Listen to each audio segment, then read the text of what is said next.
Robert Ménard, fondateur de Reporters sans frontières et qui est aujourd'hui candidat à la mairie de Béziers, officiellement soutenu par le Front National. Oui, c'est un homme infréquentable qu'on reçoit, Robert. Bonjour. Ça commence bien, infréquentable. Je sais pas, j'ai entendu tes anciens camarades de Reporters sans frontières expliquer publiquement que tu n'avais plus rien à faire avec RSF. Dans les médias, on t'entend de moins en moins, donc je me dis, est-ce que Robert Ménard n'est pas devenu l'homme infréquentable? Ouais, mais comme 20% des Français, je sais pas, il y a 20% des gens qui écoutent RMC, qui doivent voter au Front National, comme partout ailleurs. Ils sont quoi, infréquentables? C'est des fachos, qu'il faut mettre une espèce d'apartheid et tout. C'est ça que vous voulez imposer dans les médias? Non. Or, c'est une partie des médias qui impose ça.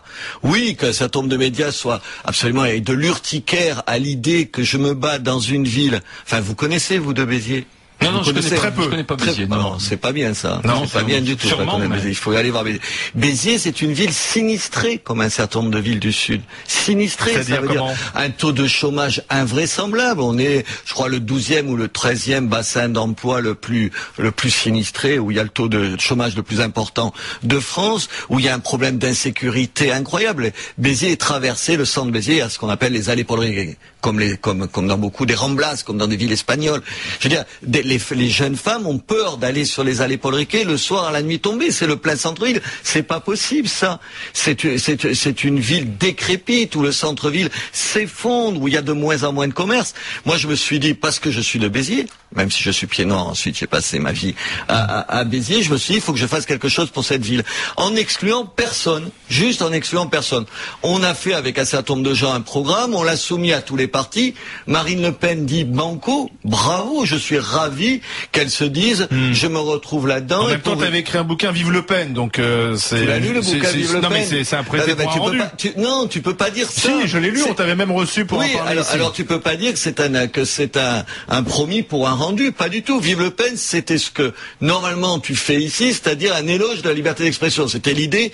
On peut recevoir, à l'époque, on pouvait recevoir tout le monde, dire n'importe quoi, mais Vive Le Pen, ça t'envoyait au diable. C'est juste ça. Et je continue dans la même lignée, qui est la lignée de Reporters sans frontières. Je rappelle à mes anciens petits camarades que Reporters sans frontières, c'était un lieu de liberté. Donc c'est une liste apolitique, mais soutenue par un parti politique. C'est une liste transpolitique, où il y aura des gens de droite et de gauche. Moi, je suis pas dans un parti, il y a tout un tas de gens qui n'y sont pas, qui sera soutenu par un parti, par des partis, où il y a des militants de droite et de gauche, y compris qui militent encore dans leur parti, et qui trouvent que ça vaut peut-être le coup 5 minutes d'oublier les querelles partisanes pour se mettre au service d'une ville. Je suis sûr que c'est un point de vue que partage une majorité de Français, même s'il est terrible de le dire dans les médias. À Béziers, il y a un problème d'immigration? Bien sûr qu'il y a un problème d'immigration. À Béziers, il y a des quartiers qui sont complètement immigrés. C'est une mauvaise chose pour les gens qui vivent dans ces quartiers. Moi, je connais un certain nombre d'écoles, aujourd'hui qui étaient les écoles de la bourgeoisie, d'ailleurs, à l'époque, quand j'étais jeune, maintenant qui sont des écoles où 80% des enfants sont d'origine étrangère, et c'est pas bien pour ces gosses-là. Pourquoi? Parce que c'est mieux qu'il y ait de la mixité. C'est mieux qu'il y ait des gens parce que les bourgeois ne veulent pas ces gosses-là aussi. Mais, oui, mais c'est ça marche dans les deux sens, cette mixité. Oui, mais c'est ça que je veux pas. Fais-moi la grâce de penser que je me suis battu 25 ans pour les droits de l'homme, alors le procès sur le racisme et tout ça, à d'autres. Simplement, ce que j'essaye d'expliquer, c'est que c'est pas bien. Moi, mon quartier, j'habitais à la Devèze. Tu vois, la Devèze, c'est la ZUP, le mauvais quartier de la ville. Quand j'étais jeune, tu vois, je me demandais pas si la fille, elle était pied noir comme moi, si elle était métropolitaine ou si elle était d'origine arabe. Honnêtement, je m'en contrefoutais. Je me demandais si elle était jolie ou pas. Peut-être que toi, ça t'intéresse pas, les filles jolies, mais moi, ça m'intéressait à ce moment-là. Aujourd'hui, tu risques pas d'en apercevoir parce que dans le même quartier, tout le monde est voilé. Est-ce que c'est bien pour les filles en question? Est-ce que c'est bien cette espèce d'apartheid social? Mais pourquoi ça s'est développé? C'est la faute de la mairie actuelle, alors? Parce que la mairie actuelle vit, comme plein de mairies, de ce qu'on appelle l'électoralisme. C'est-à-dire, on s'achète un électorat. On rend service communauté par communauté. Moi, je vais pas flatter les gens dans leurs différences. Je vais leur dire, vous êtes des Biterrois, comme vous êtes d'ailleurs des Français pour l'immense majorité, et il faut qu'on ait quelque chose en commun. Il faut pas flatter les différences des gens. Il faut pas s'acheter un électorat en disant, ouais, vous êtes très bien et tout. Quand il y a des choses qui vont pas, il faut le dire. J'appliquerai la loi au service de tous. Qui est le maire de Béziers? C'est Raymond Coudert. C'est Raymond Coudert, c'est un maire UMP, je le connais pas, honnêtement. Honnêtement, je le connaissais pas. Ça fait longtemps qu'il est là, qu'il est en place. Il y a 18 ans. C'était une ville communiste, Béziers, avant. Ça a été une ville de tout. C'est la première fois qu'il y a un maire qui reste assez longtemps. Moi, j'ai aucun passif avec lui, honnêtement. Comme journaliste, je crois que je l'ai interviewé 1 ou 2 fois dans ma vie. Donc, je le connaissais même pas, alors qu'il est le maire de ma ville. Mais, enfin, c'est pas. Alors, on va dire, il est dans son 3e mandat, hein, c'est ça. Mais on va dire, si Ménard gagne, avait soutenu par le Front National, ça va être la chasse à l'immigré à Béziers, en fait. Enfin, t'imagines? Regarde-moi dans les yeux et dis-moi, c'est la chasse à l'immigré. Est-ce que tu m'as vu? Non, mais c'est ce qu'on pense, c'est ce qu'on va penser, puisque tu dis il y a des quartiers qui sont devenus complètement immigrés aujourd'hui. Et il faut y introduire de la classe moyenne. Il faut rentrer dans ces quartiers, il faut construire des logements de classe moyenne. Il faut casser avec les ghettos. Mais attends, mes copains dans ces quartiers-là, qui sont maghrébins, qu'est-ce qu'ils me disent? Dès que ça va mieux pour eux, ils se tirent de ces quartiers-là. Parce qu'ils veulent des quartiers avec des écoles où il y a des gens de la mixité et tout. Quant au maire, quand il me dit ce genre de propos, parce que ce que tu dis là, le maire me le dit. Juste une question. Il habite où, le maire? Il habite pas en centre-ville. Il habite dans les quartiers difficiles de la ville ou il habite dans les quartiers privilégiés? Ça, ce procès, tu peux le faire à tout le monde. Hein. Oui, mais je le fais à tout le monde. Bah oui, parce que les hommes et les femmes politiques, mais pourquoi devraient-ils vivre dans les quartiers difficiles? Mais alors, attends, j'ai jamais dit ça. Personne n'a envie de vivre dans les quartiers difficiles. Toi, Robert, tu vis pas dans un quartier difficile non plus. Bon, mais alors, il vient pas faire une leçon de morale de vous montrez du doigt les mêmes quartiers. Non. Attends, chacun est libre. Moi, je vis dans le 14e. Tu as raison, pas de souci. Mais je vais pas faire la morale aux gens. Quand les gens sont exaspérés à Béziers, c'est pas des fachos, des antisémites, ils sont exaspérés de la pauvreté de la ville. Il y a 40%, tout est pour toi, un peu moins de 40% de gens qui payent des impôts. C'est-à-dire les autres paient pas d'impôts. Et en général, quand tu payes pas d'impôts, sauf si t'es Cahuzac, en général, c'est que t'as pas beaucoup d'argent quand même, tu vois, c'est pas que t'es un tricheur. C'est des quartiers où il y a, je te le disais, une insécurité, une saleté. La ville est d'une saleté. Or, cette ville, elle est merveilleuse. Elle a été une ville fabuleusement riche, avec des restes incroyables. Mais on a un maire qui n'aime pas la ville, qui n'aime pas les gens. Alors, on se fout de droite, on se fout qu'il soit de droite ou de gauche. Il est gonflé, Robert Ménard, parce qu'il a peut-être grandi à Béziers, mais ça fait une éternité qu'il vit à Paris, il vit dans le 14e arrondissement, et maintenant, d'un coup, il se sent bitérois, il veut reprendre Béziers. Mais je me sens pas bitérois, je suis toujours à la Béziers. Je vais t'expliquer pourquoi je me suis mobilisé. Tu vis à Paris. Absolument. Pourquoi je viens, attends, il y a toute ma famille à Béziers, ma mère, mon fils, mes petits-enfants et tout. J'y allais chaque année. J'y allais avec ma femme. Ma femme, elle est pas du tout bitéroise, elle est lilloise. Et chaque fois qu'on y allait, tu vois, t'imagines, regarde ce truc qui est fermé, le bistrot où j'étais quand j'avais 18 ans, il est fermé, regarde cette ville, c'est dégueulasse. On te dit de regarder les façades, mais tu te demandes surtout où tu mets les pieds. Et puis au bout d'un moment, ma femme, journaliste comme toi, me dit, écoute, ça suffit. Tu arrêtes après les rouspétances perpétuelles. Tu essayes de faire quelque chose. Et d'un coup, je me suis dit, c'est peut-être pas si con que ça, d'arrêter de, yaka, faucon et tout ça, et t'accrocher à la réalité. Et c'est compliqué. Et j'ai relevé ce pari. Je le relève à ma façon. C'est-à-dire, ma façon, c'est pas comme un politicien. On va réunir sur cette liste tous les gens de bonne volonté qui ont envie juste de Béziers et d'un Béziers un peu mieux que celui qu'on connaît aujourd'hui. Mais que réponds-tu à tous ceux qui disent et qui connaissent visiblement depuis plus longtemps que nous, depuis 23 ou 25 ou 30 ans, et qui disent Robert Ménard, c'est l'histoire d'une dérive à droite. Il a commencé à gauche et puis là on sait plus jusqu'où il ira. Pourquoi c'est une dérive de passer de la gauche à la droite et c'est éclairant de passer de la droite à la gauche. C'est à peu près ça que ça veut dire. Ah non, je savais pas. Je crois pas que ce soit une dérive. Je crois que c'est un parcours. Oui, j'ai été de gauche, sauf que le réel, je le prends en compte. Peut-être parce que je suis journaliste comme vous deux et que le réel, au bout d'un moment, tu peux pas faire comme s'il n'existait pas. Tu peux pas faire le bisounours qui voit pas la difficulté des gens. Tu peux pas faire comme si il y avait effectivement pas des problèmes d'immigration, d'insécurité qui sont pas forcément liés. Je me presse d'ajouter. Tu es obligé de les voir, ces problèmes-là. Mais pourquoi penses-tu que les réponses sont plus du côté du Front National aujourd'hui que de l'UMP ou du Parti Socialiste? Mais pas du tout. Moi, sur un certain nombre de problèmes, je pense, j'en sais rien, que le parti de gauche, Mélenchon, a des réponses. Un positif, quand Mélenchon explique, il est inadmissible, il a été un des premiers à le dire, qu'il y ait de tels écarts entre un patron dans une boîte de service public et l'ouvrier de base. Moi, j'ai applaudi, je l'ai dit, je l'ai écrit et tout. Je trouve qu'il a raison. La seule chose que je veux te dire, c'est que le bon sens, l'intelligence, elle n'est pas qu'à droite ou à gauche. Moi, je n'exclus personne. Je n'ai pas, comment te dire, je me vois pas... Tout se vaut pas non plus. Si? Mais non, tout ne se vaut pas. Mais en même temps, il y a des intelligences, des bonnes questions, des bonnes réponses à droite et à gauche. Et je crois que les bitérois, et je te rassure, comme un bon nombre de Français, se disent qu'il y en a marre de ça. Oui, mais alors prenons un exemple concret. Tu parlais de la non-mixité dans certaines écoles. Il y avait finalement trop d'immigrés entre eux. C'était d'ailleurs pas une bonne chose pour eux. Qu'est-ce que tu fais en tant que maire? Tous les programmes qui sont en cours de réalisation. Toutes les opérations immobilières, il y en a en ville.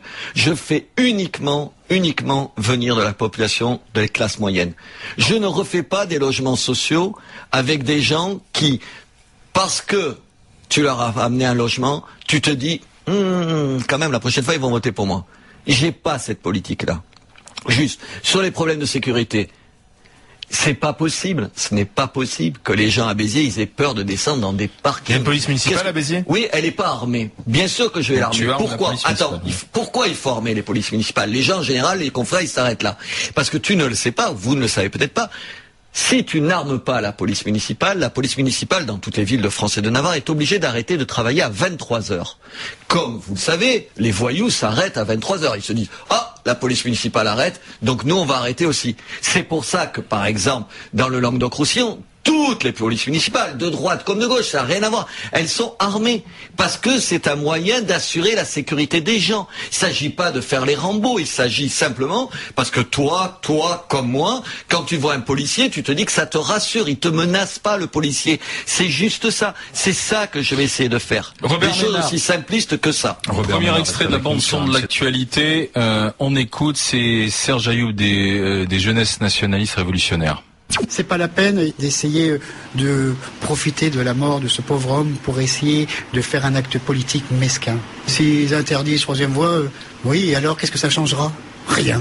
Voilà, troisième voie qui a été mise en cause dans la mort de Clément Méric. Tu les connais, troisième voie ? Mais je suis allé intervenir au local sur la liberté d'expression. Avec les néo-nazis. Je pense pas que ce soit des néo-nazis, en tout cas à ce moment-là, je te rappelle qu'ils sont légaux, pardon. On se pose la question s'il faut pas les dissoudre, justement. Attends. Ouais. Je te rappelle que je vais partout. Et je te rappelle que je te propose de poser exactement la même question, d'ailleurs à Julien Landfried, ça vous dit quelque chose ? Et il faut faire attention, vous êtes des journalistes qui faites attention aux choses, un peu impertinents me semble-t-il. Il est juste le candidat du Parti Socialiste, des radicaux de gauche, d'Europe Écologie. Tu sais, dans les Hauts-de-Seine, en décembre dernier, il y a eu un certain nombre de partiels. Et il était juste avant moi au même local. Pour parler de quoi alors ? La liberté d'expression ? Pour parler d'un livre sur le communautarisme. Je veux dire, ça choque personne qu'un leader du Parti Socialiste y aille. Il s'agit pas de lui, il s'agit de toi. Oui, voilà. Mais alors je te propose de poser la même question. Non, parce que j'ai entendu un certain nombre de gauche en disant, oui, vous vous rendez compte, oui, je vais parler partout. Quand j'allais à la fête de l'humanité, tu venais pas me dire, quand même, Robert, tu vas à la fête de l'humanité, le Parti communiste. Du contraire, ils sont pas accusés d'avoir frappé à mort un jeune. Comment ? Non, mais à la fête de l'humanité, ils sont pas accusés d'avoir frappé. Là, on parle de groupuscules qui se sont directement mis en cause dans la mort d'un jeune. Quand j'y suis allé, ils étaient accusés de ça ? Non, mais maintenant ils le sont. Alors, est-ce que tu y retournerais ? Non, je n'y retournerai pas. Parce que normalement, le mercredi 15 mai, tu y es pas sur place avec Robert Ménard ? Ah non, je n'y suis pas. Je regrette de te dire que non, c'est parce qu'on a reçu l'affiche ce matin, c'est pour ça, tu vois. C'est un faux. Enfin, tu doutes bien que je vais pas aller. Le 15 mai, le 15 mai, c'est passé. C'était le mois dernier. Non, mais j'y suis allé. C'était celui-là. Mais tu retourneras pas. Non, je n'y retournerai pas. Je le leur dirai si on était en face, l'un en face de l'autre.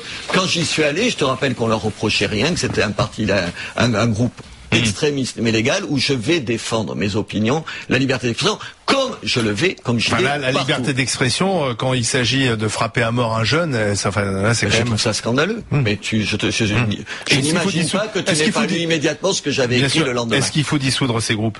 S'il faut les dissoudre, il faut dissoudre aussi les groupes d'extrême gauche. Parce lesquels ? Comment je te dire ? Les gens, les antifaf, là. Je vais te dire quelque chose. Moi, je les connaissais pas. Honnêtement, je suis un spécialiste ni de l'un ni de l'autre.